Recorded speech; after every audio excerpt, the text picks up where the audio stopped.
Guys, how are you? Today I'll discuss about the course of 11th English. The whole question paper is divided into two sections, यानी पूरा English का paper दो भागों में बांटा गया है, section A and section B. Section A और सेक्शन बी टोटल मार्क्स हैं 100। सेक्शन ए 50 मार्क्स का है, सेक्शन बी 50 मार्क्स का। Section A will contain of prose, poetry, short stories and one long poem the light of Asia. यानी section A में हमारी prose, poetry, short story और एक long poem है light of Asia आता है। Section B will contain general English और section B में जर्नल इंग्लिश आती है। I'll discuss section A. Section A will prose. इसमें सेक्शन ए में जो प्रोज होती है, एक किताब है प्रोज, जिससे आप गद्यांश भी बोल सकते हैं। प्रोज में आपका एक में आएगा explanation with reference to context one passage in English. यानी इंग्लिश में से आपकी प्रोज इंग्लिश में से एक पैसेज आएगा, उसकी आपको एक्सप्लेन करनी है विद रेफरेंस और कॉन्टेक्स्ट के, जो 8 मार्क्स का हो, यानी 8 नंबर का आएगा। बी में 1 short answer type questions not to exceed 30 words. यानी एक शॉर्ट आंसर आएगा जो 30 शब्दों से अधिक ना हो, यानी 4 नंबर। फिर आगे हमारी वोकेबलरी आएगी बेस्ड ऑन प्रोज टेक्स्ट, यानी प्रोज में से ही वोकेबलरी होगी जो 4 नंबर की होगी। सेकंड बुक है हमारी पोट्री यानी काव्य, जो 14 मार्क्स की आएगी। यानी पोट्री में से जो आएगा वो 40 मार्क्स का आएगा। पहला हमारा आएगा explanation with reference to context one stanza English from poems.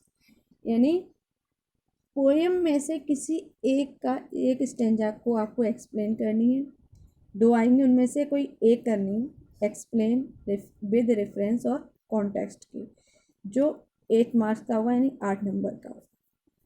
B में आएगा हमारा जर्नल या central idea of any one poem. यानी किसी एक पोएम का सेंट्रल आइडिया लिखना है, जो आपका 6 नंबर का। यानी पोएट्री में से 2 चीज़ें आएंगी, एक एक्सप्लेन और एक सेंट्रल आइडिया। एक्सप्लेन 8 नंबर की और सेंट्रल आइडिया 6 नंबर का है। टोटल मार्क्स हुए हमारे 14 नंबर, यानी पोएट्री में से आपका आएगा 14 नंबर का। थर्ड बुक है हमारी शॉर्ट स्टोरी। शॉर्ट स्टोरी में से ओनली 2 शॉर्ट आंसर आएंगे, वो भी 30 शब्दों से अधिक ना हो, और वो भी 8 मार्क्स, यानी 4 नंबर की। फोर्थ है हमारी लॉन्ग पोएम। लॉन्ग पोएम जिसे हम लाइट ऑफ एशिया बोलते हैं, इसमें एक लाइट ऑफ एशिया है जो एक लॉन्ग पोएम है। इसमें से एक लॉन्ग आंसर आएगा, वो भी 8 नंबर का। 1 long answer type question from long narrative poem not to exceeded 75 words. यानी एक लॉन्ग आंसर आपको करना है इस पोएम का, जो 75 शब्दों से अधिक न हो। वो पोएम का नाम है हमारा द लाइट ऑफ एशिया, जो 8 नंबर की। नेक्स्ट है हमारा फिगर ऑफ स्पीच, जिसे हम हिंदी में अलंकार बोलते हैं। ये 4 नंबर के आएंगे।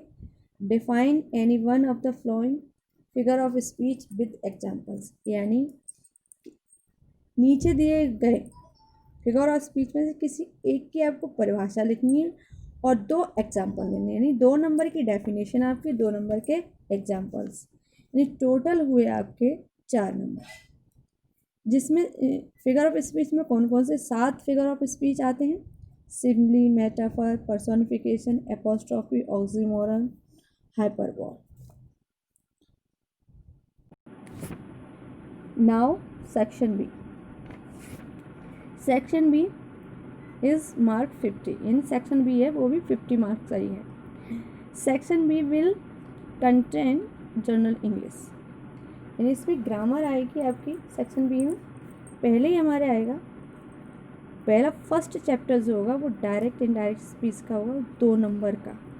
यानी आपका डायरेक्ट इनडायरेक्ट आएगा, में से जो आएगा वो 2 नंबर का है। बी है इसका सिंथेसिस, ये आपके भी 2 नंबर के आएंगे। ट्रांसफॉर्मेशन में से भी 2 नंबर का आएगा।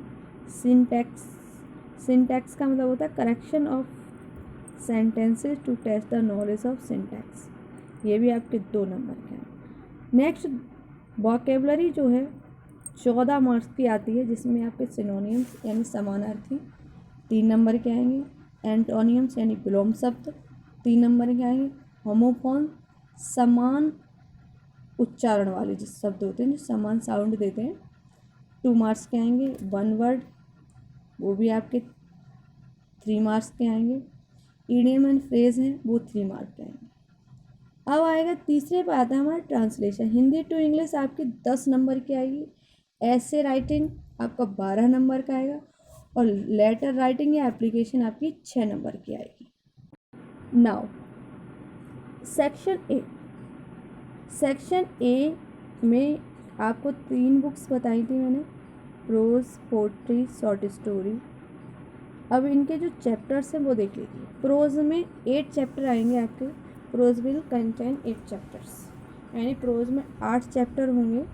पहला चैप्टर है हमारा my struggle for an education, for getting, the ant and the grass hopper, the kite maker, the variety and unity of India, a dialogue on civilization, an African river.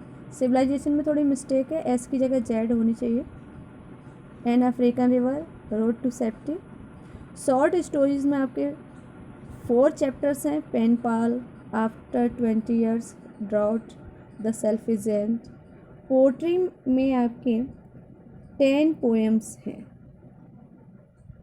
Next poem mercy, first poem है आपकी mercy, second poem है scholar, और third poem है education of nature, और fourth poem है to India my native land, o captain my captain. 6 है from Dover beach. Next है our कैसुलिना tree, 8 है इफ। नेक्स्ट है नाइटिंगल्स। नेक्स्ट है द पालनकिन बियर्स। इसी में एक लॉन्ग पोएम है द लाइट ऑफ एशिया, जिससे एक लॉन्ग क्वेश्चन आता है, मैंने आपको बताया 8 नंबर का। अभी हम आपको फर्स्ट ईयर के बारे में जानकारी दे रहे हैं, ताकि आप थोड़ा बहुत फर्स्ट ईयर के बारे में भी जान सकें, और आप ये जो पोट्री, प्रोज, शॉर्ट स्टोरी एक ही बुक में सारी चीज़ें मिल जाएंगी। ग्रामर की बुक आपको अलग लेनी है। ग्रामर की बुक जहाँ तक हो इंटर की लेना, एक्सीलेंट बुक्स, और फिर अपने स्कूल में पता कर लेना कौन सी चल रही है। वैसे मैं एक्सीलेंट ग्रामर से ही पढ़ाती हूँ, अच्छी बुक है। और इंटर ग्रामर की जो बुक लें आप वो इंटर की लें, और जो प्रोज, पोट्री, शॉर्ट स्टोरी ये पूरा एक ही कलेक्शन आ रहा है, एक ही बुक में सारी किताबें मिल जाएंगी आपको। और हम कल एक फर्स्ट चैप्टर पढ़ाएंगे, क्यों फर्स्ट चैप्टर कल पढ़ाएंगे हम आपको, इसके बारे में आपको जानकारी देंगे। पहले हम ब्रीफ में फर्स्ट ईयर की पूरी जानकारी देना, उसके बाद हम इंटर की पहुँचेंगे। इंटर और फर्स्ट ईयर की ग्रामर सेम है, केवल लास्ट इसमें जो लेटर एप्लीकेशन आया वो इंटर में जाके ख़त्म हो जाता है बस, और बाकी सब सेम है। ग्रामर में कोई अंतर नहीं, कोई डिफरेंसेस नहीं, केवल बुक्स में है। आप ग्रामर इंटर की खरीदें, फर्स्ट ईयर की ना खरीदें, ठीक है। Thank you.